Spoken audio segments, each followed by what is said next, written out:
রাতে ঘুমানোর আগে বাচ্চারা সকালে কি নাস্তা করবে সেটা নিয়ে টেনশন থাকে।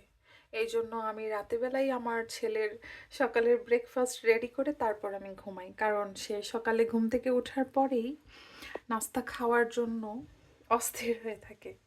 এই জন্য ওর জন্য আমি প্যানকেক বানাচ্ছি। এটা হলো স্ট্রবেরি প্যানকেক। লাইটের জন্য কালারটা এমন আসতেছে, বাট এটার কালার এমন না, বুঝতেছি না। লাইটের জন্য বেশি ইয়েলো আসতেছে। আমার ছেলের জন্য বানাইছি স্ট্রবেরি দিয়ে। এটা রুমে রেখে দিব, কারণ ও আমার আগে ঘুম থেকে ওঠে। ওঠার পরে যেন সে এটা খায়। মানে মানে ঘুম থেকে উঠে সাথে সাথে তো একটা নাস্তা বানানো যায় না। এই জন্য সবসময় চেষ্টা করি যেন রাতেবেলা আমার ছেলের জন্য আমি সকালের নাস্তা রেডি করে রাখবো, আর সকালে সেটা সে খাবে।